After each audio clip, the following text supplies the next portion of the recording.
are few. Therefore, pray earnestly to the Lord of the harvest to send out laborers into his harvest. We are to be the salt to the world, but we need to get out of the salt shaker. God wants us all to witness to the lost and seek out to save those who are presently separated from God by their sins. The harvest exceeds the numbers of laborers, so we need to pray earnestly to the Lord of the harvest. Will you involve yourself to pray? Will you involve yourself to fast? Are you willing to go and reach out and enter into the harvest? In Luke chapter 19 verse 10, for the Son of Man came to seek and to save the lost. Jesus came with the purpose of seeking those who are lost. Do we share that same purpose as Jesus did? Do we seek out to save those who are lost? Lost souls are dying. If you look around, we see souls are crying. They are groaning, they are longing for the truth. Who will bring them to Christ? We, as an apostolic believer, we have the power that God gave us to witness, to reach, hallelujah, to give them about the Word of God. So we must reach out. Arms, arms, arms.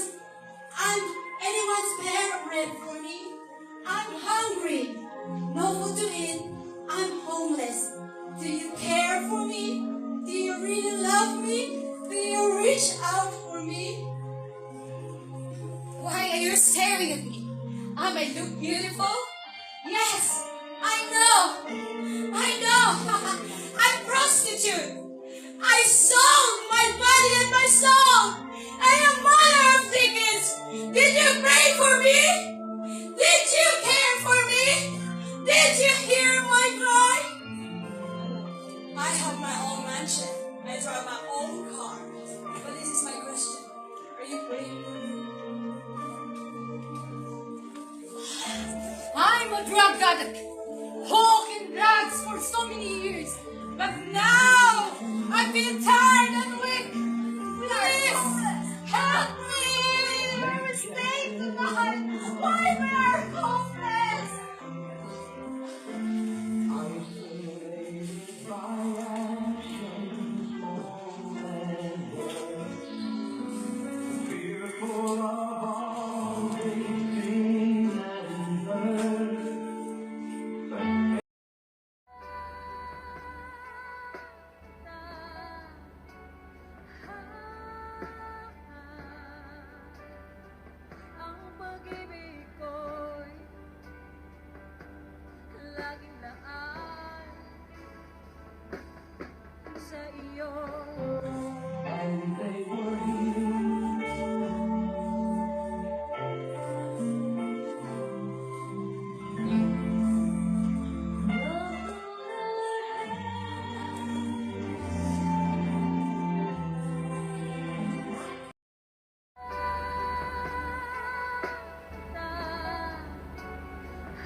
laging laan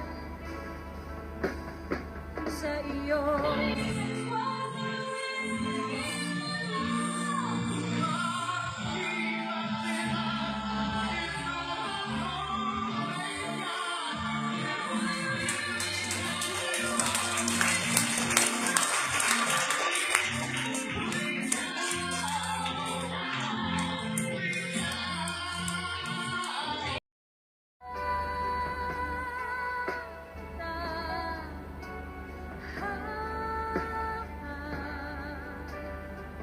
Ang pag-ibig ko'y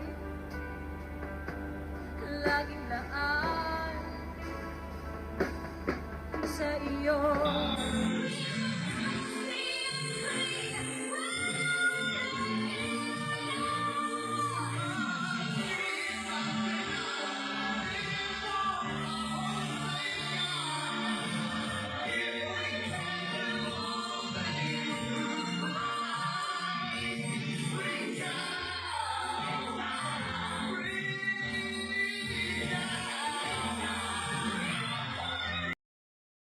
In our situation, we don't have the freedom to go and witness, but through our giving, we can reach out.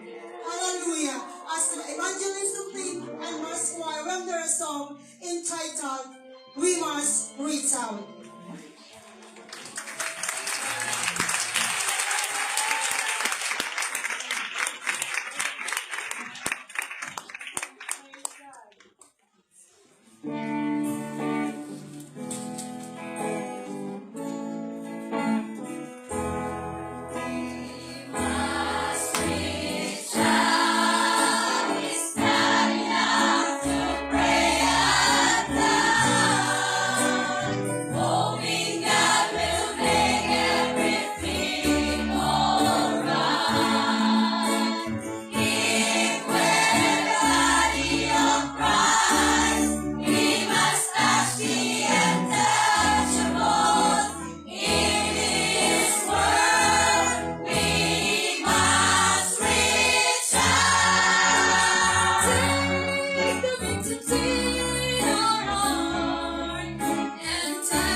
laging laan